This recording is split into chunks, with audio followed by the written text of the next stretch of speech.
আজ বিকেল ৩টায় নগরীর লাভলেনস্থ বৌদ্ধবিহারের মহাথেরর ডক্টর জিনবোধি মহাথেররের উপর বর্বরোচিত হামলার তীব্র নিন্দা, প্রতিবাদ ও মানববন্ধন অনুষ্ঠিত হয়। ঘরে বসেই কিনুন পছন্দের শপ দ্য লাইফ, অনলাইন কেনাকাটায় বিশ্বস্ত নাম। তিনি চট্টগ্রাম বিশ্ববিদ্যালয়ের পালি বিভাগের ভূতপূর্ব চেয়ারম্যান। শিক্ষা বিস্তারে অনন্য অবদান রাখায় তাকে ২১ পদকে ভূষিত করা হয়।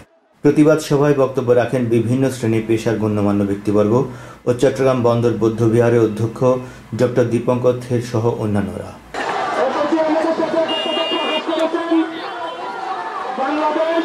উনি আমাদেরকে প্রতিদিন বিকালে আমাদেরকে ধর্মদান করেন, আমাদেরকে এখানে ধ্যান করান 1 ঘন্টা করে।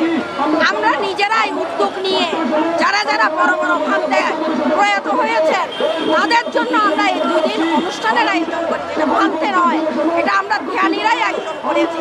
কিন্তু কিছু সংখ্যক 10 জন বৌদ্ধ নেতারা আমাদেরকে বাধাগ্রস্ত করেছে। আমরা যদি সাধারণ মানুষ এখানে প্রার্থনা করতে না পারি, 10 জন মানুষ প্রার্থনা করবে? 10 জনের জন্য যদি বৌদ্ধ মন্দির টিকিয়ে রেখেছে, 10 জনে চালাবে বৌদ্ধ মন্দির। এটাই আমি চাই প্রধানমন্ত্রীর কাছে, মাননীয় প্রধানমন্ত্রীর কাছে সুদৃষ্টি কামনা করছি। অসামাজিক মদ্যপান যারা করেন তারা আজকে বিহারকে সেটা ক্লাবে পরিণত করেছেন।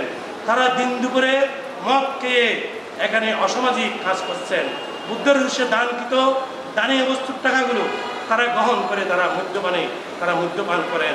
দুঃখের বিষয়, আমি আবেদন জানাই উদ্বোধন কর্তৃপক্ষ প্রশাসনের কাছে চিহ্নিত সন্ত্রাসীকে এবং সেই ফুটেজ দেখে আমাদের 21 পদকপ্রাপ্ত প্রফেসর ডক্টর জিনবোধি মহাথেরর মহোদয়কে যে মারছে, ফুটেজ দেখে মাননীয় প্রধানমন্ত্রী, স্বরাষ্ট্রমন্ত্রী, জাতিসংঘকে আমি আবেদন জানাই যাতে সুষ্ঠু, সুন্দর এবং তদন্ত করে আইনের কাছে সোপার্দ হয়ে তাদের বিচার কার্য যাতে হয়। চট্টগ্রাম থেকে আমান বাদশার পাঠানো তথ্যচিত্রে desk report, TV Bangla.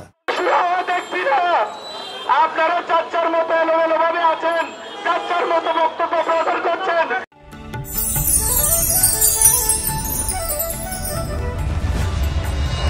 TV Bangla, সময়ের সাথে সব সময়।